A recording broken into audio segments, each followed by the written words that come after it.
It's everyone's desire to have a healthy scalp and a healthy, voluminous hair, especially for women.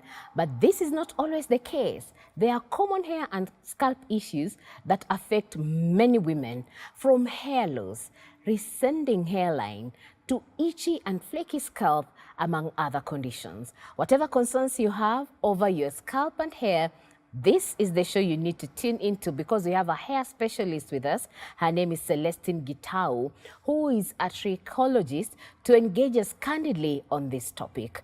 Remember, you can follow us live on Hope TV Kenya, on Facebook and YouTube. My name is Grace Mutiso, and welcome to Health Check.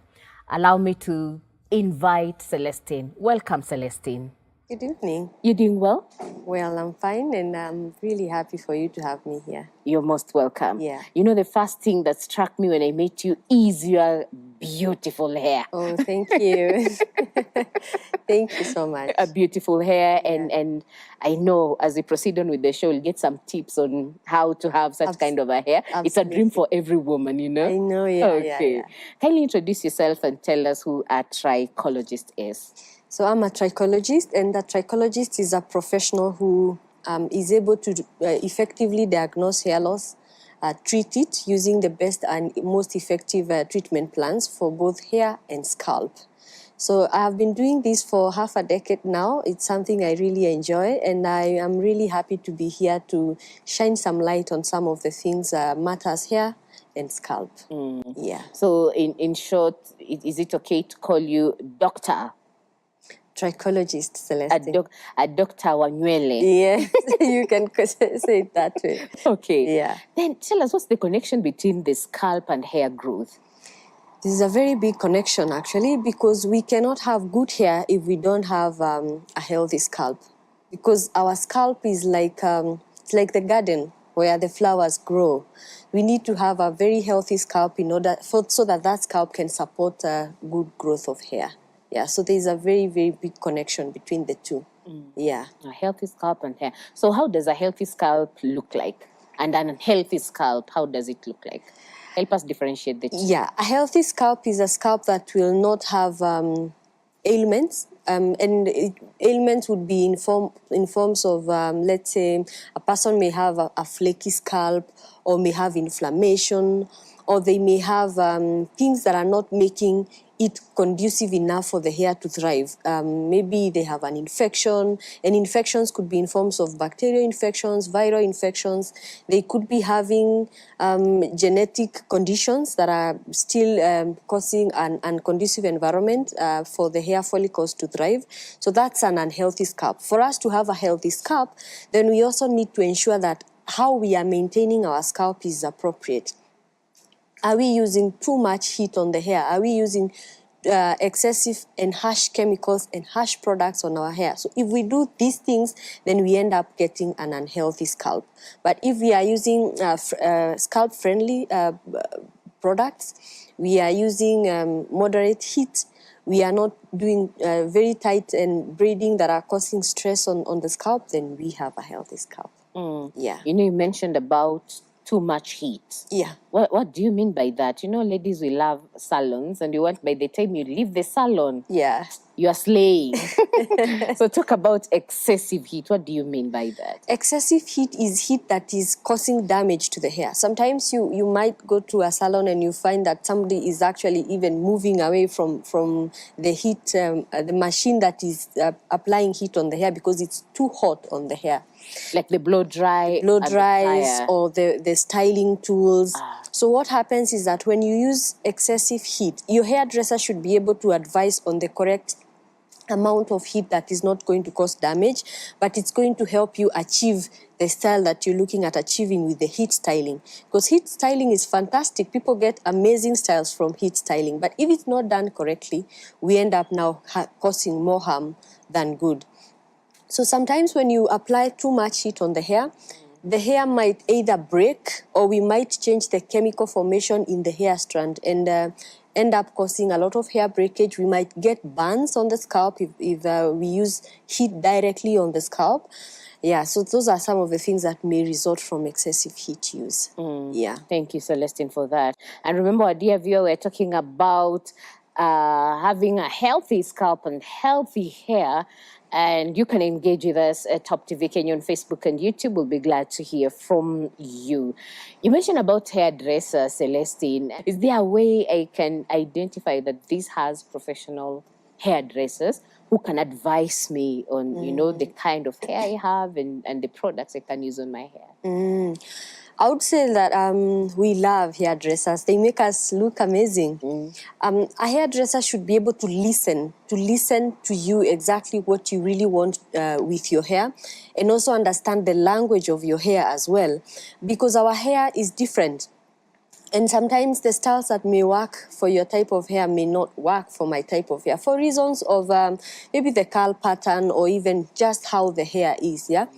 And somebody who is listening and ensuring that what they are doing to your hair is actually not causing more harm than good is the person to go to. And you will always tell.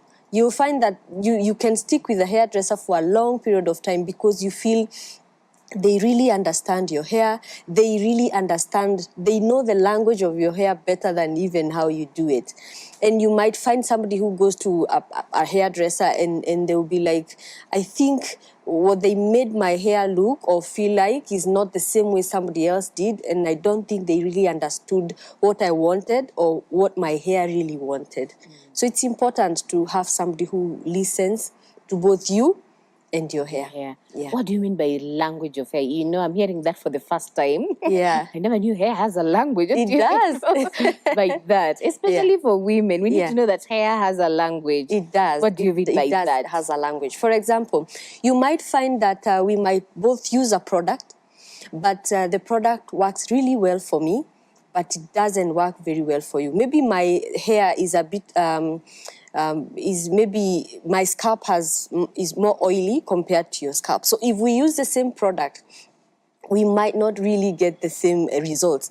And that's why sometimes you see somebody may recommend a product to you and it might not work as well as it worked for them. Yeah. Because that language, what your hair wanted is not what you give it. Yeah. So when I talk about the language of the hair, I mean, what does your hair really mean? There are people who have a dry hair.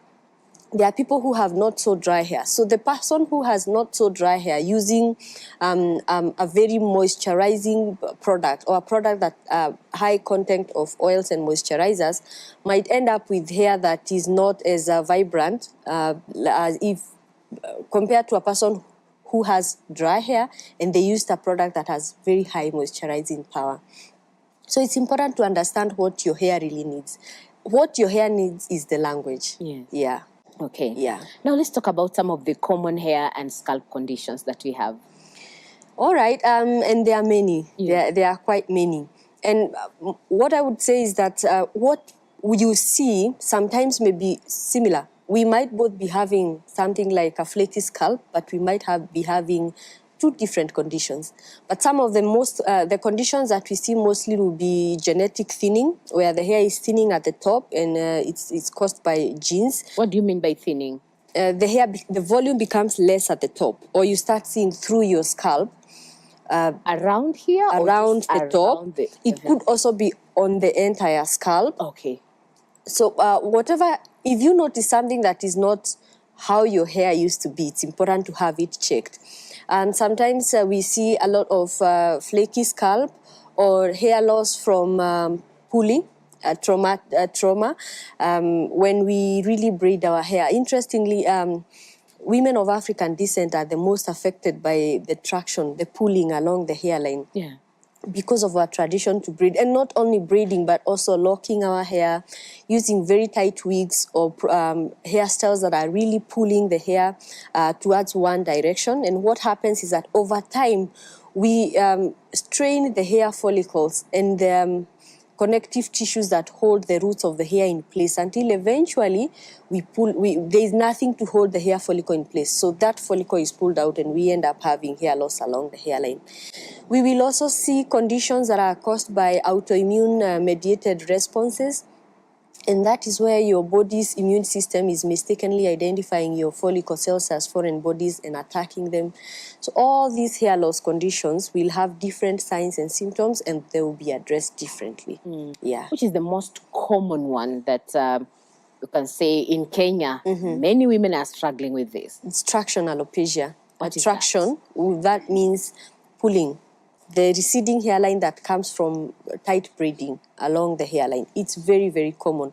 You'll find that almost 1 in every 3 women will have traction, meaning they either braid too tightly, and even if you braided many years ago, let's say you braided when you were growing up, a young girl, and you lost hair follicles during that time, and maybe by the time you are a teenager, you stopped braiding, and you started using other different styles. For a moment you lose a hair follicle, then the body is not able to generate a new one. So you will always have that patch of hair loss until you have it sorted. Yeah. Yeah, you keep mentioning hair follicle. It seems it's a very important element in hair growth. Tell us the importance of hair follicles. The hair follicle is the root. It's the root of the hair. And without it, we cannot have the hair growing. And the health of the hair follicle is very important, as you say. And some of the things that would cause that hair follicle not to be conducive enough to produce hair would be things like inflammation, things like tension, as we say. Conditions that would cause us to lose the hair follicles, like burns or a lot of still tight wigs on the hairline. So when we don't have a hair follicle that is vibrant enough to produce hair, then we end up not having good hair growth. Yeah. Okay. And let's talk about, you've mentioned, resenting hairline. Yeah. And breastfeeding moms. I don't know what happens. We lose. We end blaming it on our children who are breastfeeding. I've always wanted to ask that question. Yeah. It's my son, I'm a ninyonya son until my hair is gone. What true. usually happens to women here, especially mothers who are breastfeeding? Yeah. Now, what happens when you're pregnant? Yes. You have high hormones of a hormone called estrogen. Estrogen is very good for hair. So what happens is that when women are pregnant, they have vibrant hair. They have very good hair because estrogen is holding the hair in the growing phase for long. So we keep more hair, we get more volume, ash hair, we look amazing. But the moment we get to delivery, the estrogen hormone falls. No. The moment it goes back to the right levels, all the hairs that were held in the growing phase, they move to the shedding phase. The hair has a cycle that has 3 stages. It has a growing phase, the hair that is growing. It has a transition phase where the hair stops growing, waiting to shed off. And then we have a shedding phase where the hair now sheds and new hair starts growing from the same follicle. Yeah. So when estrogen goes back to its right levels, all the hairs that were held longer in the growing phase quickly move to the shedding phase. And now we see a lot of hair. Most women will say that the hair is shedding profusely. They see a lot of hair on the ground, on the sink, in the shower, because that hair is shedding more than it should be shedding. Now, postpartum alopecia, as we call it, is something that is self-correcting. After around 12 to 18 months, it should resolve. Yeah. However, there are times that it doesn't. And sometimes it would be probably somebody already had hair loss. They already had a receding hairline. So when they now start losing hair in this manner, it now gets more exaggerated. It looks like we don't really have hair. And also, sometimes when we get to breastfeeding, we might get some deficiencies. We might have low levels of maybe something like vitamin D or iron. Yes. Deficiencies that could be happening during breastfeeding or were acquired during birth, maybe from the loss of blood, or even some of the deficiencies would happen during pregnancy, and then they still linger on after the birth of the baby. If those deficiencies are still there, then we will still continue to see hair loss even long after the period of postpartum has passed, yeah? Yeah. We're talking about hair and scalp health today on Health Check, and thank you so much for joining us. I'm hosting Celestine Gitau. She is a trichologist, a doctor who treats any issue you have regarding your hair and your scalp, that's our focus of discussion today. And I'm happy to hear women, it's not about breastfeeding alone. You also need to take care of your, your hair. So what causes unhealthy scalp and how can that be managed? Unhealthy scalp, mostly, unless it's an illness, mostly it will be from how we do our daily hair care management. Now, I'll give you some examples. Yes. If you are used to doing very tight hairstyles, for example, you either doing braids that after that you have to take a painkiller because it's too tight, or you have to put a warm towel around it to just get some therapeutic relief, then you're predisposing yourself to an unhealthy scalp. Because what happens is sometimes, I know you've seen somebody who is tightly pulled and they have some pimples on that particular point. Yes. So what happens, sometimes those pimples will get infected and they end up getting an infection. That's a probability, rare, but it's a probability. Sometimes when we are using heat on the hair, we end up sometimes getting burnt. And sometimes we don't even notice it. But after 2 or 3 days, you start feeling some soreness on a particular point that the blow dryer accidentally was directed on the scalp. So you end up getting a burn. And what happens is that when all these things are happening on the scalp, we are either not very keen or we are not noticing, or we think it's something that's going to pass. But over time, the accumulation of the trauma causes the scalp to really get inflammation, which eventually ends up creating an unconducive environment for our hair follicles, the roots of the hair, to thrive, and we end up losing our hair. But what I would say is that you cannot have an unhealthy scalp and have healthy hair. And most of the times, but sometimes it's possible for you to find that you have a healthy scalp, but you have unhealthy hair. Because sometimes the scalp could be okay. But the hair is breaking from excessive chemical use. Or the hair is, you have split ends from maybe practices where you comb your hair inappropriately and you lose the ends of your hair. You've talked about combing hair. So you have to comb your hair in a specific way? Yes, especially the curly, kinky hair. Because what happens is that our hair is very prone to tangling. It really tangles a lot. So when you don't comb it appropriately, and when I talk of combing it appropriately, I mean first detangling it. We don't just put the comb in there and start combing, because what happens is that you'll keep breaking the hair. So you detangle it either with a wide-toothed comb or with your hands, nicely detangle it when it's dry. Detangling is? Yes, just removing the knots, ensuring that we don't have too many tangles, especially if you braided your hair. Or you had kept your hair like mine. So you need to detangle it first when it's dry. Because when the hair is wet, it's at its weakest. When you start detangling it when it's wet, you're increasing the chances of hair breakage. But do you know that's what you do most of the time, Celestine? You say, okay, let me spray some water a bit on it to make it a bit moisturized. Then we comb it. We can apply a detangler, but I would really encourage that we don't wet it, we don't make it wet with water. We just don't soak it in water and then comb it out, because the moment we put water, the hair stretches up to 50% of its stretching capacity. So any manipulation increases the chances of breaking that hair. So as I was saying, the moment you detangle it, then you start combing it from the far end, from the tips, not from the roots.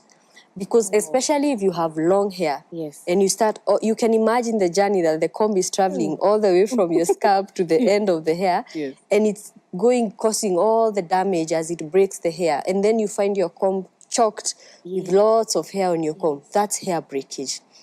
So take small partings, start combing the hair from the tips. So small portions until you get to the roots. You mentioned that as part of hair loss. Yeah. You know, the way we comb the hair. Yeah. You also mentioned that as for breastfeeding moms, you know, the hormones and all that. Yeah. Are there other causes of hair loss? Other things that would cause hair loss would be genetics. somebody might be predisposed. They might have a gene that causes them to lose hair. And one of the most common type of genetic hair loss is the balding at the top, which happens for both men and female. The other thing that would cause hair loss is stress. Very, very common, and stress could cause hair loss. Somebody would lose hair in patches on the scalp from stress. And when I talk of stress, it does not necessarily have to be psychological stress. It does not necessarily have to be that you're really thinking hard or spending sleepless nights. Stress could be anything. It could be, yes, psychological stress. It could be loss of a loved one. It could be somebody who just started taking some type of medication or stopped taking some type of medication. It could be change of a job or a life shift from one thing to another, climatic changes or moving. Some people shift from a different climatic region to another climatic region, and we see a lot of hair loss as the body is trying to cope to the new environment. So anything that causes the body to try to cope to a certain situation is enough stress to cause hair loss. The other thing that would cause hair loss are autoimmune conditions, as I mentioned earlier, where your body starts mistakenly identifying your follicle cells or the cells on the scalp as foreign bodies, and then it starts attacking them. And we see patches of hair loss. Sometimes you see a lot of flaking on the scalp.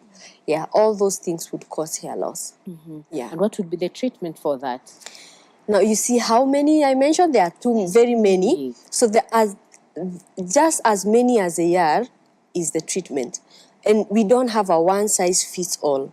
And that's one of the things that I would really love to insist, because sometimes you will use this glass of water to treat your hair loss, and you'll recommend it to me. Yes. And I'll use it and I will not get relief, because what was causing your type of hair loss is not the same thing that is causing my type of hair loss. Yes.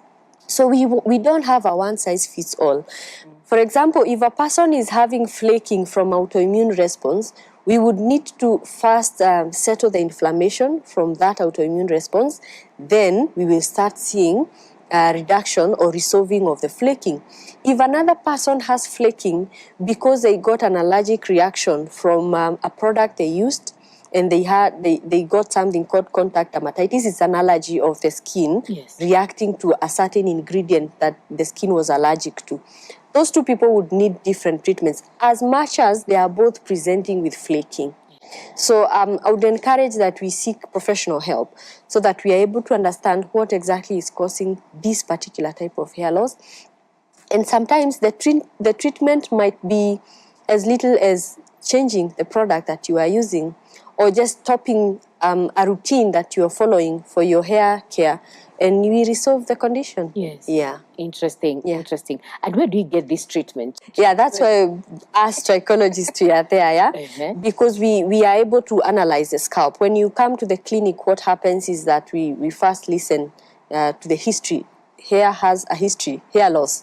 So every time you're losing hair, even if you just woke up and found chunks of hair on your beddings, that's still history. There is somebody who has been losing hair for years or months or just weeks. So once we listen to that, it gets us closer to the diagnosis. And then we use something called trichoscopy, where we scan, it's like a scan, we scan your scalp. We magnify it to see what exactly is happening on the scalp. Is there anything we are seeing that you might not have been feeling or seeing on the scalp? We might also see things that are happening on the hair shaft that you might not have been noticing, or you could have noticed. And then after that, we might come up with a diagnosis. Now, there are some times that we would need to send for further tests. And we would need to send for tests like to check for vitamins like vitamin D, like zinc, elements like zinc or vitamin B12 or iron levels, because all these elements are very critical for hair growth. Sometimes when their levels are too low, then we might start seeing hair loss. Now, also, we might also need to ask for something called scalp samples, where we collect the actual root of the hair and we send it to the lab, and the specialist in the lab, the pathologist, examines that and tells us what they are seeing on the part of the scalp that we can't see with our naked eyes because it's under the skin. Yes. They tell us what's happening. So somebody might not need all this, but depending on the type of hair loss that you're going through, it advises us what do we need to do to ensure that we get that accurate diagnosis. Because if we don't get the accurate diagnosis, then the treatment plan will definitely not work for us. Okay. Yeah. Thank you for that. So the most important person to see is a trichologist and do their diagnosis, then you're able to be treated. Yes. Okay. Yeah. Sawa. Then let's talk about, I've heard a lot about hair transplants. Yeah. You know, I'm going for hair transplant. It sounds really big. So what is that and how is it done? Now, a hair transplant is, I would say it's just like any other transplant that you would think of. However, it's not as invasive as a kidney transplant or a heart transplant. But what happens is that we are moving the tissue, the hair tissue, the living part of the hair, which is the hair follicle, from one point to another. Now, we get the hairs from the back part of your scalp because that's area we call it the safe zone. Yes. That area is not affected by the genetic hair loss that happens at the top. So the hair behind here is resistant to that kind of hair loss. Yes. So we collect hair from that point. Of course, we first numb that area so that there is no pain completely, but you're fully awake. We use local anesthesia, we numb it, and then we harvest. We call it harvesting. Yes. We use a machine that picks the hair follicles. Now, how we pick them is that we pick them using in a very designed way so that we don't leave the problem at the back. We don't want to finish our donor area. Yes. So we pick them in a very designed manner so that we leave that area looking very decent, so that even if you decide to keep a short haircut after that, nobody should be able to tell that something happened behind there. So we pick those grafts that we have harvested, we bring them on the area that is losing hair. It could be the hairline, it could be the beard, it could be the eyebrows, it could be the scalp at the top. Yes. So we come there, then we numb that area again, and then we use a special tool to make some slits, some small incisions. This might sound painful, but it's actually very pain-free because we are numbing the area, you're fully awake.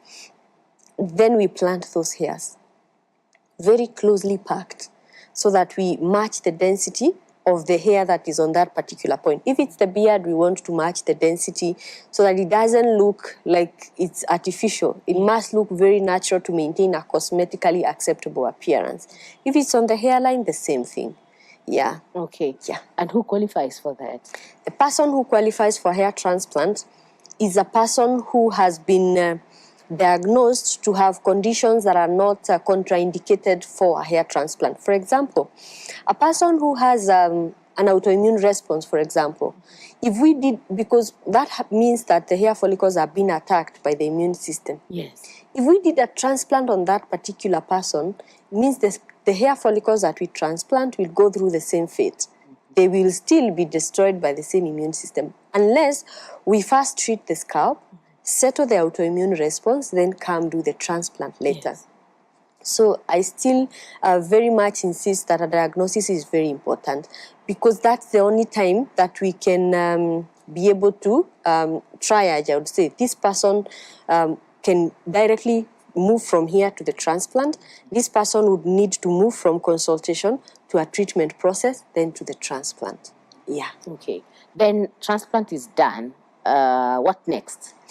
Should I just settle it's done, wait for my hair to flourish? Transplant is bulky. Done. The transplant is done.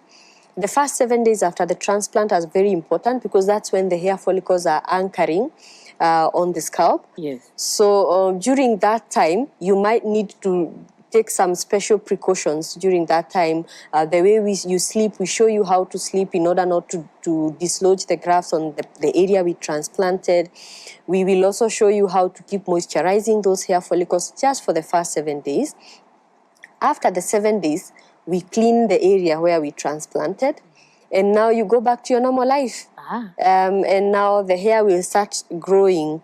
But at around 8 weeks, you might see like the hairs are shedding off, which is very expected and it's common. It's called a shedding phase. Because when you moved the hair follicle from the back and brought it to the front, that hair follicle went through some stress. You remember we said stress does not necessarily have to be psychological stress, yeah? So that stress may cause the hair, the hair shaft that was in there to shed faster, and then now the new hair follicle will start producing new hair again. By the time we are at the 12th week, 16th week, we start seeing like you're having more baby hairs, very fine wispy hairs, which as time progresses, they gain density, they gain girth, they become thicker.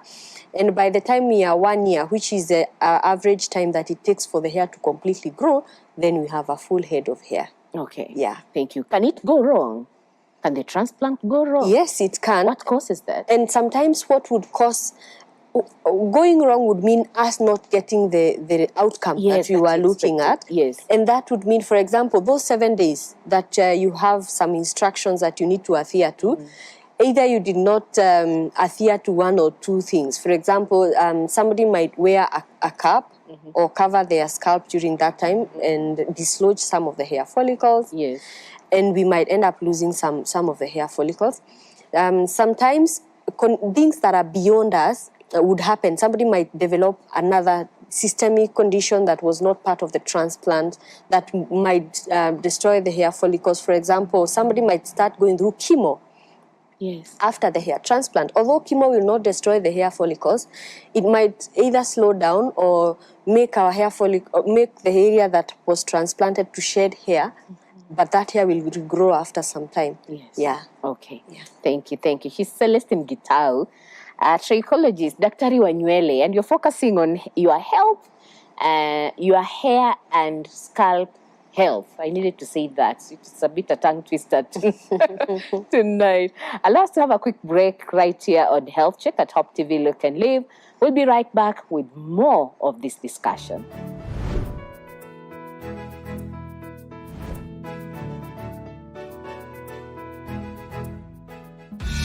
Hope TV has continuously provided you with life-inspiring Christian content. Our content offering is suitable for the whole family viewing, with Christian programs tailor-made for children, the youth, and adults, satisfying everyone's needs. We are glad to announce to you that Hope TV now broadcasts 24/7 on our website www.hopemediakenya.org, so you can catch all your favorite programs wherever you are. That's www.hopemediakenya.org to watch the Hope TV live stream. Hope TV, look and live.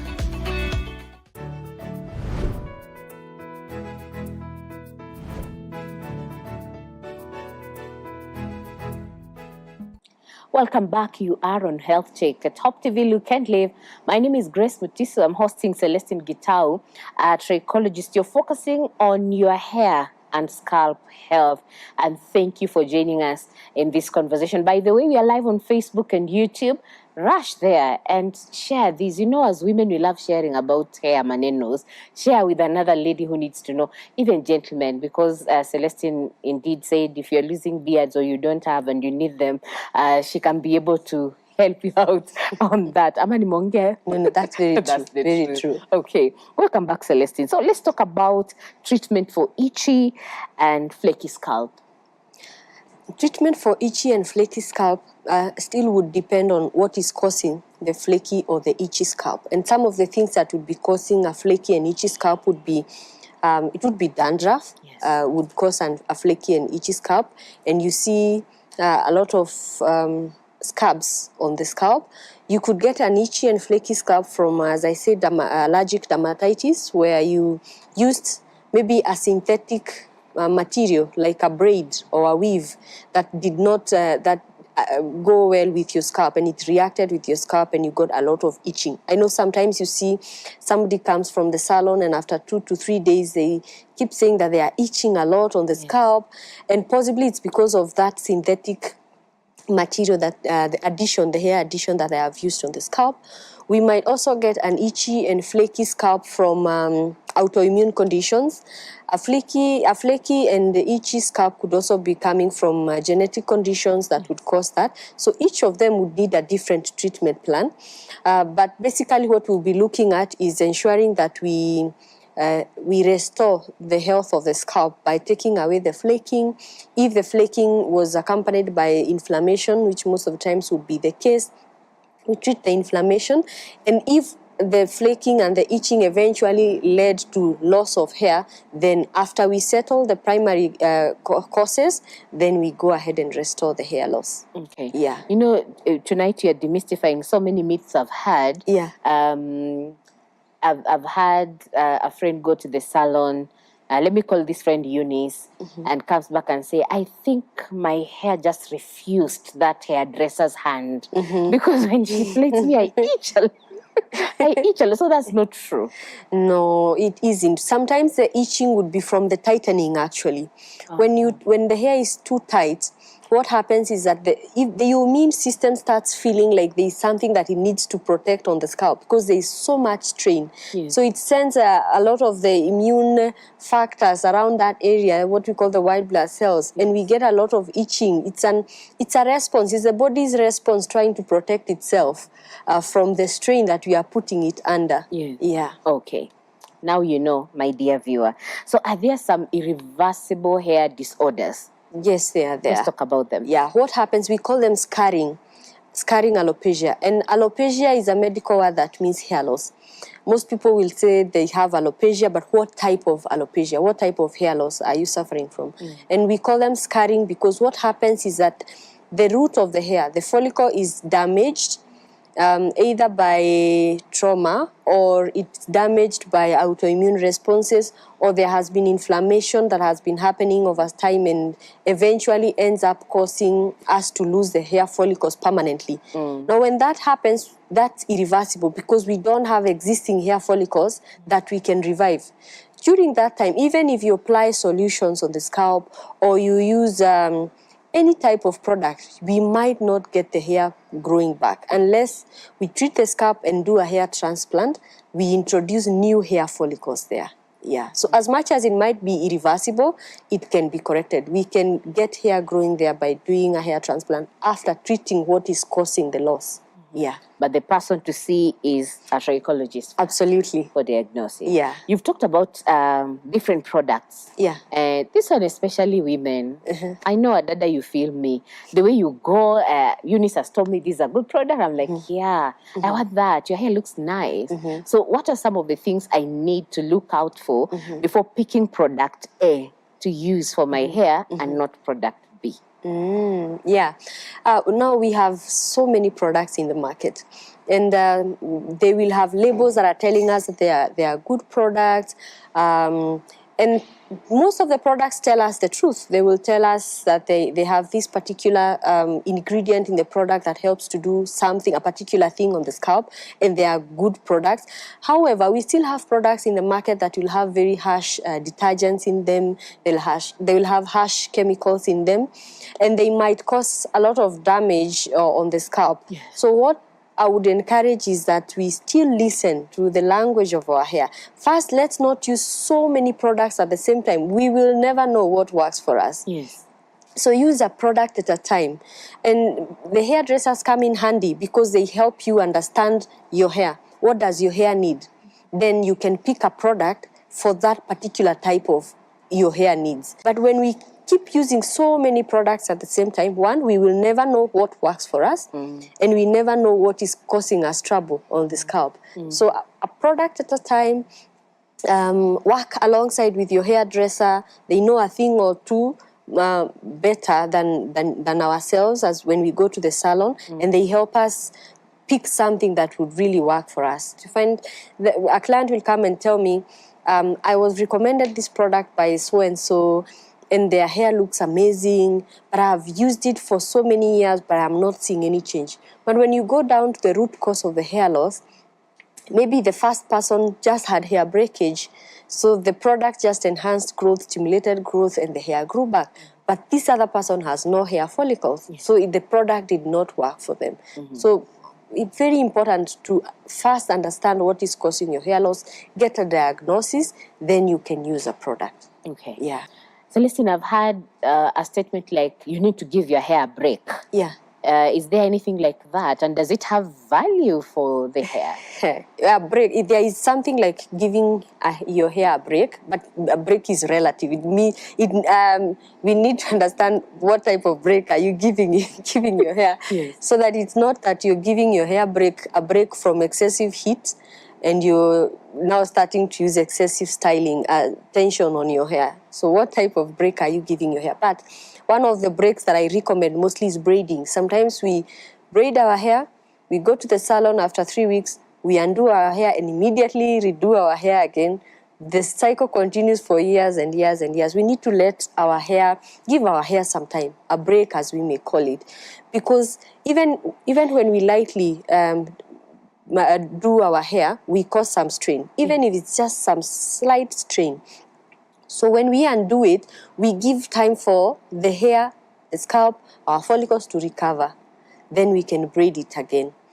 If we are using heat, we first use moderate heat, yes, and then we give the hair some time without the heat, so that then we allow, we don't really, because you might use heat too frequently, and somebody else uses one blast of heat and you end up with the same problem.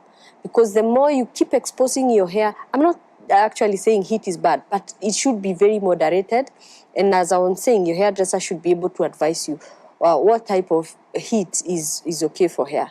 Not that you use heat on your hair and the whole salon is full of smoke, and you're moving because it's too hot on your scalp. Yes.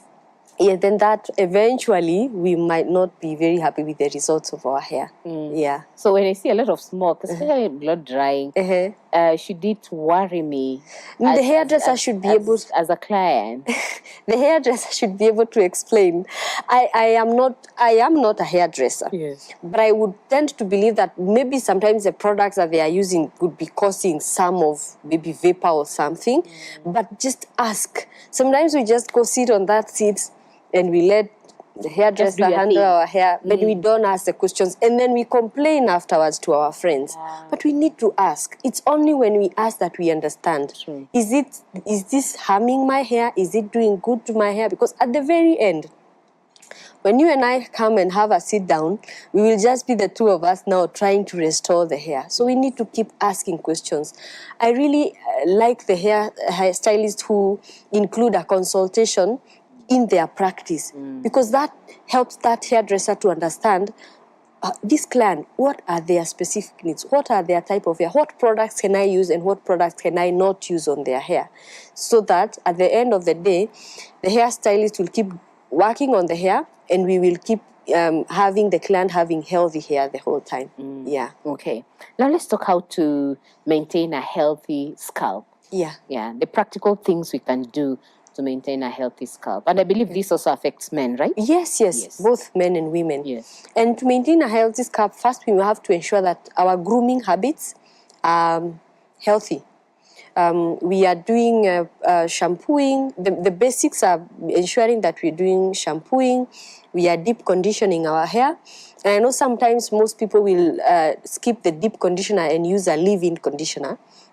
But the deep conditioner is very important, because unlike the leave-in conditioner that you spray on top of the hair after you shampoo it, the deep-in conditioner, once you apply it, it has the potential to penetrate through the hair. The hair has 3 layers. It has the cuticle layer, the outer layer, the middle layer, the cortex, where we have majority of the hair bonds, the area where we get the hair locking in the moisture. So when we use a deep conditioner, it penetrates through the hair strand and impacts both moisture and strength into the hair. That promotes to giving us a healthy scalp and hair. Yes. Also, good moisturizing products. Again, the grooming habits. How do we groom our hair? We ensure that we are not using excessive heat. We are not using excessive chemicals on our hair or very harsh detergents and chemicals on our hair. Our practices should be those ones that are friendly to the hair, not the practices that either leave us feeling pain on the scalp, having tightness or discomfort on the scalp. The other thing that I would love to say about the healthy scalp is that sometimes an unhealthy scalp would be not because of how you're taking care of your hair, but because of disease, because of an illness. And how you can be able to tell that your scalp would need attention, professional attention, is when you notice things like discomfort. You keep feeling tenderness on the scalp, or a burning sensation on the scalp, or you feel like there's something crawling under the scalp sometimes, or there's a lot of flaking, or pimples, boils, or patches of hair loss.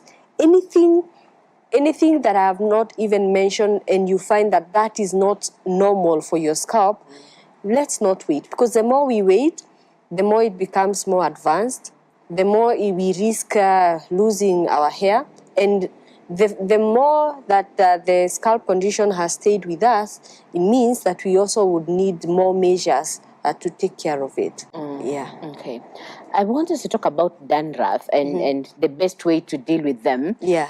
Normally, with my girls, we take a comb and scratch to have them out. Okay. Is that safe, or there is a better way to deal with that? Now, dandruff, actually what most people call dandruff is not actually dandruff. What's that? Because dandruff is actually a condition, it's a scalp condition that is caused by an organism called Malassezia globosa. What happens is that organism feeds on the sebum and the oils on the scalp, and it breaks them down. It produces some chemicals that breaks the oils down, and it causes the flaking on the scalp. That one is dandruff. What most people call dandruff is actually skin flaking. And skin flaking would be caused by a dry scalp, which is very common. Well, now removing it is okay, but you need to address it, because once you remove today and you have washed your hair, the next time you still have it. So it's a good thing to address it. Moisturize your hair, and moisturizing, as I'm saying, is that you can do a deep conditioner and also do some good moisturizing with a good moisturizing product. You can also have flaking from, as I was saying, allergic reaction. Yes. That one, sometimes you'll find that it would be very itchy sometimes, and sore, painful on those particular points. You might have flaking from fungal infections, and most people will definitely say that they have fungal infection. And most of the times it will not be a fungal infection. The fact that it's itchy and it's flaking and the hair is breaking does not necessarily have to be a fungal infection. But the most important thing is, come, let's have a look at it. If you try to oil it, to moisturize it, and it's still there, it's still lingering on, we look at it, we establish what is causing it, and then sometimes deficiencies such as zinc or vitamin D would also cause flaking. So when we do when we are doing a consultation, we are able to establish, do we need to send you to check for these elements, and do we need to start working on them therapeutically to ensure that we boost them to the right levels. Yeah. And the foods, are there foods we can eat that can help us, with the health of our scalp and also hair? Now, a healthy diet, a balanced diet is very good for hair. We don't have that one magic diet that will help us grow our hair. But just like your body, a balanced diet is good to go. It's good enough for the hair. However, there are things, for example, people who eat a lot of oily foods, they'll tend to have an oily scalp. Just oil in moderation. Yeah, they are very sweet foods sometimes, the pizzas and everything, but in moderation. Moderation. Yes. Things like fish oils, vitamins, minerals, carbohydrates. I know, especially nowadays with the trending health lifestyle of staying away from carbohydrates from our diets, as we are working towards managing how we look and our weight. Sometimes you find that people actually will have hair loss from eliminating a certain type of food from their diet. Protein, very important. If you don't take protein for 14 days, you start losing hair. because all these things are very important for hair growth. Yes. Protein will help with growing the cell structures, ensuring that our hair is growing in the right way. Carbohydrates produce energy. Yes. Hair cells are the second fastest growing cells in the body after bone marrow. So they need a lot of energy for them to multiply and give us healthy hair. So if we deny them carbohydrates, there will be a repercussion for that. Vitamins and minerals, all these things help to maintain the immunity. Every hair follicle has its own immune environment. So if we eliminate this from our diets, then it still will have a repercussion on the outcome of the health of our scalp and the health of our hair. Yeah. Okay. And for somebody watching us and says that I'm struggling, my hair is not growing, I've given up, you know. So what are some of the things they can do to help them have their hair grow? Yeah, and that's a very common question. Every day I will get 3 or 4 clients telling me that the hair is not growing. There are several aspects that we need to understand. First, the hair could be not growing because of the practices that we are using on our hair, as I had mentioned. If the hair is breaking, then we keep losing the length of our hair. So every time we grow an inch, we lose it from hair breakage. So it's important to ensure that our hair is kept well moisturized, hydrated, and we have a routine of managing our split ends. We cut them off. I know it's very painful when most people feel, oh my God, I'm cutting off my length.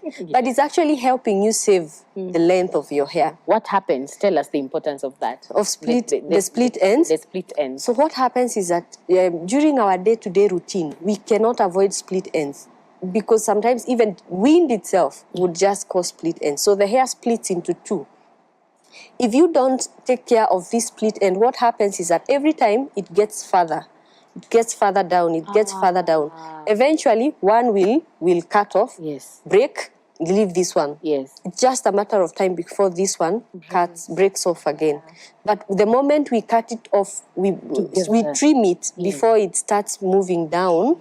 It's like a wall that has a crack. If you don't repair it early enough, it will crumble down.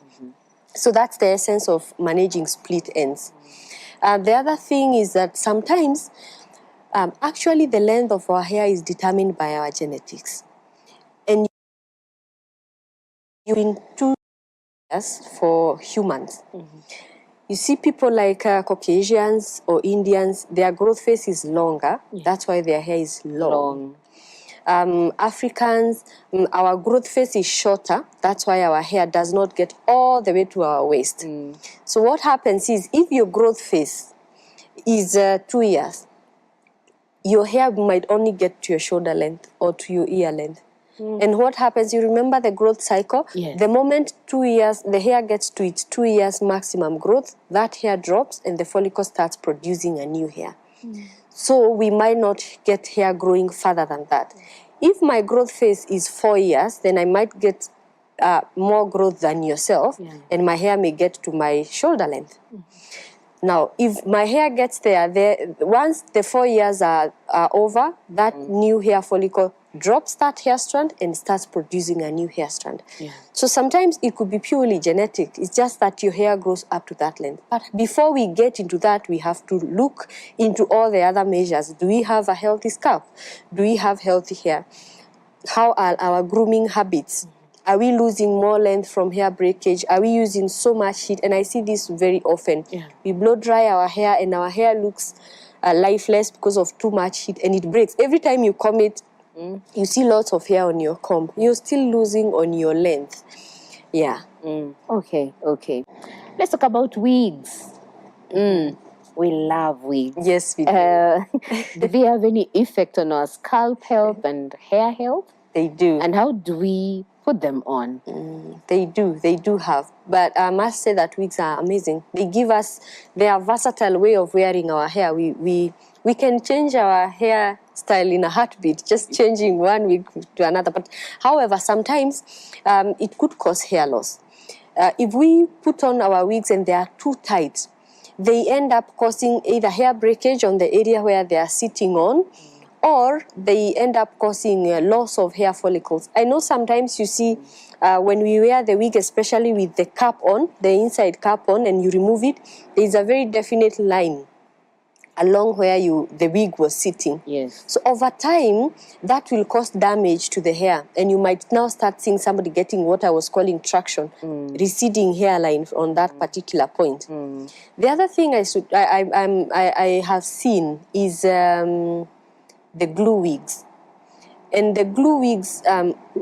When the glue is applied on the hair, on a part that has hair follicles, when we are removing the wig, it might not happen once, but we are traumatizing the hair follicles on that particular point. Yeah. You might not lose hair with just gluing once or twice or thrice, but what happens over time, it's like tight braiding. Yes. Every time you're removing it, you're causing more trauma on the hair follicles. You're loosening the locks that are holding the hair follicle in place. So over time, we end up getting a receding hairline over time.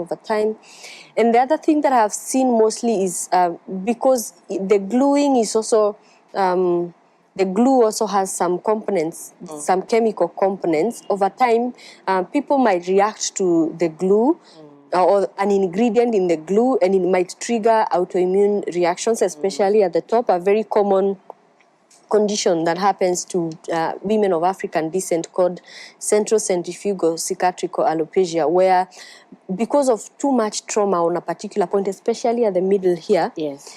the body now starts mistaking the hair follicles for foreign bodies because we have put too much trauma. We have used so much heat. We are using too much styling, maybe glues and chemicals, and we start now losing hair from autoimmune response on a particular point. And you start seeing ladies with a bald spot at the middle, and it spreads round and round, and it becomes bigger and bigger, and eventually you might find somebody with completely no hair at the top. What's the hope for these lady? Because, you know, hair is the glory of a woman. That's true. You know, so what hope does she have? Now, what we do is first we have to take care or treat the response, the inflammation, the autoimmune response. The moment we treat the autoimmune response, if the hair follicles were not destroyed, if they are still active, they will start producing hair. If the follicles are not there, then we'll start having the discussion on hair transplants, on how we can restore hair follicles on that particular point using hair transplant. Now, you mentioned about men, and men nowadays are not accepting to stay bald as well. So we also do hair transplants for men. We restore hair on the scalp, on the top part, and we take away the balding. Yeah. And they look as handsome with hair. True. Before we wrap up, I would want you to address hair and scalp care for children. You know, as mother, you have a beautiful daughter and you want the best. So at the age of 1, you start plating. I see. I see. And you that put a lot. braids. Yes. And you take them to the salon. They look beautiful. Is there any danger for that? Absolutely, there is. Tell us. And it's very sad sometimes when I see very young kids with very heavy braids or very tight bands on the hair, because what happens, their follicles are still very young. They have not matured. The hair follicles will become very mature and very well anchored by the time they are in their teenage years. So if we start traumatizing them, it's okay to have your beautiful girl looking beautiful with hair, but how you do it is very important. Or you see a kid with those pimples along the hairline because the cornrows are too tight, or they are crying in the salon because they are being very tightly braided. So you can braid your hair. You can let your daughter can wear their hairstyle the way you want them to do, but do it in moderation. Ensure that it's not too tight. Because the moment we lose hair follicles, even if we lose them at 1 year old, we will definitely not have those hair follicles grow again unless we transplant them. And it would be very sad when we have our daughters in teenage years, the prime of their lives, and they don't have a hairline, or they have patches that have completely lost hair. So it's important to do everything in moderation. Braid, that's okay. Use the bands, that's okay, but make sure that they are not too tight, they are not kept in for long periods of time, and they are not too heavy on the hair. Okay. I allow us to call it a day right there, Celestine. So anyone wanting to get in touch with you, how can they do that? They can get in touch with us through the clinic phone number 0735 559 562. Also reach us through our social media pages, Hair Hub Trichology Center, on LinkedIn, on Facebook, on Instagram, and also through our website, www.hairhub.org. Her name is Celestine Gitau, a trichologist, as I've called her throughout the show, Daktari wa nywele, helping us understand how to keep your scalp and your hair healthy. I hope you've learned and you're going to implement something. If you had the tight braids, please loosen them a bit because your follicles are important. You lose them, it's hard to get them back until you do a transplant. My name is Grace Mutisa. I wish you a blessed time. Keep it right here at Top TV. Look and live. I'll see you next week, Tuesday, same time, same station. Shalom and God bless.